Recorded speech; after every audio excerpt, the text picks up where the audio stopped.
Hello viewers, welcome back to my channel. আজকের রেসিপিতে থাকছে ভেজিটেবল এগ স্যুপ। হাতের কাছে থাকা সাধারণ উপকরণ দিয়েই এই হেলদি এগ স্যুপটি তৈরি করুন ঝটপট অল্প সময়ে। খেতে খুবই মজাদার। চলুন পুরো রেসিপিটি এক নজরে দেখে নিই। রেসিপিটি তৈরির জন্য এখানে আমার লাগবে গাজর, আর এই গাজরটাকে আমি গ্রেটার দিয়ে গ্রেট করে নিয়েছি। সাথে নিয়েছি ফুলকপি, চাইলে এখানে আপনারা বাঁধাকপি দিয়েও করতে পারেন। তো সবগুলোকে আমি কিন্তু গ্রেটার দিয়ে গ্রেট করে নিয়েছি। আর এখানে নিয়েছি রসুন আর আদা, এগুলোও কিন্তু একদম ভালো করে চপড করে নিয়েছি। আর সাথে নিয়েছি কাঁচামরিচ। কাঁচামরিচের বিচিটা কিন্তু আমি ফেলে দিয়েছি, শুধু উপরের খোসাটা নিয়েছি। এবার এগ স্যুপটা তৈরির জন্য এখানে আমি একটা ডিম ফেটিয়ে নিচ্ছি, যেটা নর্মাল ফ্রিজ থেকে আগে থেকেই বের করে নিয়েছি। আর এরপর ডিমটাকে ভালো করে ফেটিয়ে নিচ্ছি। তো ভালো করে একদম যাতে লাম্পস না থাকে সেরকমভাবে ফেটিয়ে নিতে হবে।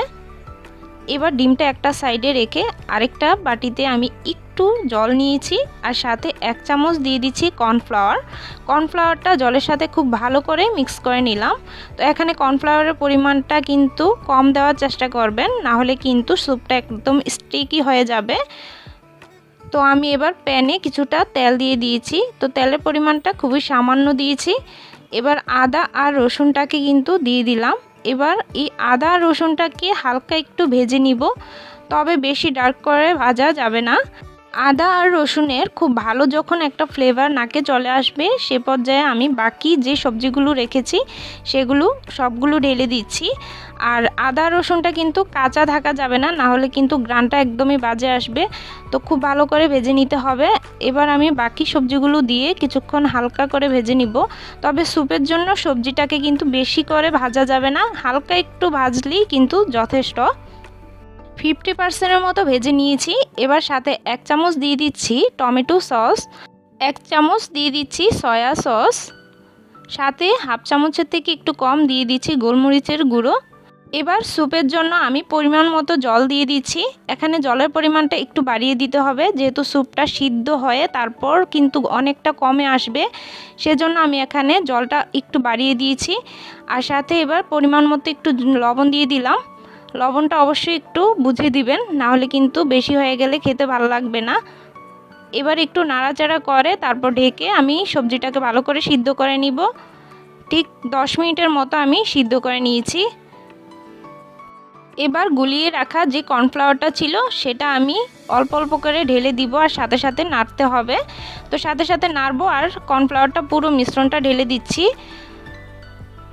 এবার আমি যে ডিমটা গুলে রেখেছিলাম সেটাও কিন্তু ঠিক একইভাবে দিতে থাকবো, আর এভাবে নাড়তে থাকবো। তবে নাড়াচাড়াটা বেশি ঘন ঘন করতে হবে না, নাহলে কিন্তু ডিমটা একদম মিশে যাবে।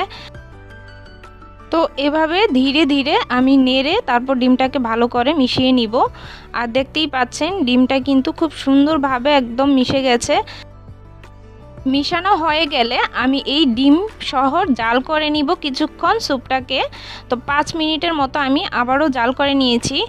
এবার স্বাদের ব্যালেন্স ঠিক রাখার জন্য এখানে সামান্য একটু চিনি অ্যাড করে দিয়েছি। তো চিনির পরিমাণটা দিলে কিন্তু স্বাদের ব্যালেন্সটা খুব ভালো আসবে, তাই অবশ্যই কিন্তু এটা দেওয়ার চেষ্টা করবেন। এবার আবারও একটু মিশিয়ে নিলাম। তো 5 মিনিটের মতো আমি কিন্তু ভালো করে রান্না করে নিয়েছি। তো স্যুপটা কিন্তু একদম কমপ্লিট হয়ে গেছে। বেশি পাতলা হবে না, বেশি ঘন হবে না, এরকমভাবে একটা মিডিয়াম স্যুপ তৈরি করে নিয়েছি। তো দেখতেই পাচ্ছেন আজকের এই হেলদি স্যুপটি কত সহজেই আর ঝটপট তৈরি হয়ে গেল। তো আপনারা চাইলে কিন্তু এই স্যুপটি বাসায় খুব সহজেই তৈরি করে নিতে পারেন ঝটপট অল্প সময়ে। তো এরকম মজার মজার সব রেসিপিগুলো দেখতে অবশ্যই কিন্তু চ্যানেলটি সাবস্ক্রাইব করে রাখবেন, আর পেজ থেকে দেখে থাকলে অবশ্যই কিন্তু ফলো দিয়ে রাখবেন। তো সবশেষে আমি কয়েকটা ধনেপাতা দিয়ে দিয়েছি, যদি এটা ভালো না লাগে তাহলে স্কিপ করতে পারেন। তো আজকের মতো এ পর্যন্তই। সবাই সুস্থ থাকবেন, ভালো থাকবেন। ধন্যবাদ সবাইকে।